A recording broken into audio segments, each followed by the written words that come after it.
Ternyata bisa ya buruh itu menjadi sejahtera. Ini kuncinya. Teman-teman, hari ini tanggal 1 Mei biasa diperingati dengan Hari Buruh. Ribuan buruh turun ke jalan, tuntutannya itu tidak berbeda dengan tahun-tahun sebelumnya. Apa itu? Gaji naik, hidup lebih layak, masa depan itu lebih jelas. Tapi pertanyaan kita semua, kenapa sih tuntutan dari tahun ke tahun, tuntutannya itu tetap sama, itu saja? Apakah masalahnya cuma di gaji atau apa?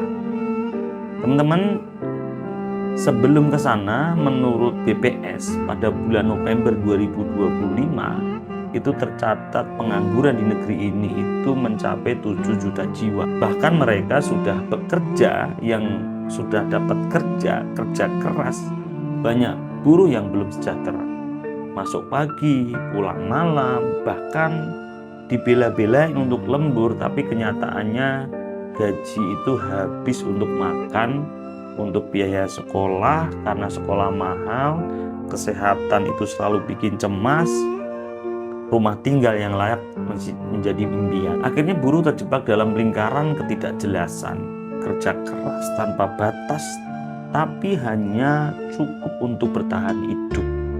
Teman-teman, kenapa bisa ini terjadi ya? Kenapa bisa begitu? Karena dalam sistem sekularisme sekarang, kesejahteraan itu diserahkan kepada pasar. Negara hanya menjadi pengatur, bukan menjamin.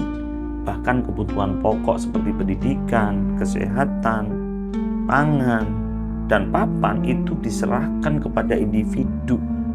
Teman-teman, di dalam Islam, cara pandangnya itu berbeda. Negara bukan sekedar regulator, negara itu harus hadir sebagai pelayan rakyat. Tugasnya jelas, yaitu menjamin setiap individu hidup layak, hidup sejahtera. Apa saja yang dijamin? Ya tentu pangan, pakaian, tempat tinggal, pendidikan, kesehatan, dan keamanan. Artinya kebutuhan dasar bukan urusan pasar, tetapi tanggung jawab individu dan tanggung jawab negara. Artinya buruh lebih bisa bergerak karena kebutuhan pokok itu dibantu negara, bukan individu. Atau mungkin dibebankan ke perusahaan. Saya yakin akan berat itu perusahaan kalau seluruh kebutuhannya itu menjadi beban perusahaan. Teman-teman, lalu bagaimana dengan pekerjaan? Dalam pandangan Islam, negara wajib mendorong rakyatnya untuk bekerja. Dari sini negara akan membuka lapangan kerja. Ada konsep ihya'ul mawat, menghidupkan tanah mati. Siapa saja yang menghidupkan tanah mati, tanah terlantar, maka tanah tersebut menjadi miliknya dengan cara-cara tertentu. Negara juga akan mendorong laki-laki untuk mencari nafkah untuk menghidupi kehidupannya. Kalau mau usaha, akan diberikan modal oleh negara tanpa bunga. Sumber daya alam ini akan dikelola secara benar untuk kesejahteraan rakyat, untuk memenuhi kebutuhan pokok rakyat-rakyatnya.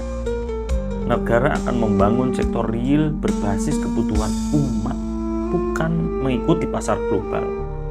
Menariknya, karena kebutuhan pokok itu sudah dijamin oleh negara, hasil kerja para buruh ini tidak habis untuk bertahan hidup, tapi bisa digunakan untuk kebutuhan-kebutuhan tambahan, atau mungkin tabungan, atau mungkin berinfak. Dari sini muncul konsep buruh bisa hidup sejahtera.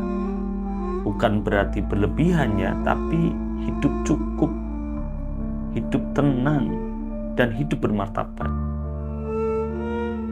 Teman-teman, di dalam Islam, perempuan tidak dibebani kewajiban untuk mencari nafkah. Jika ia punya suami atau wali, maka mereka yang akan menanggung hidupnya.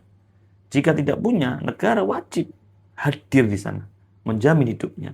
Artinya tidak ada satupun orang yang dibiarkan kesulitan, kelaparan dalam hidup kesendirian.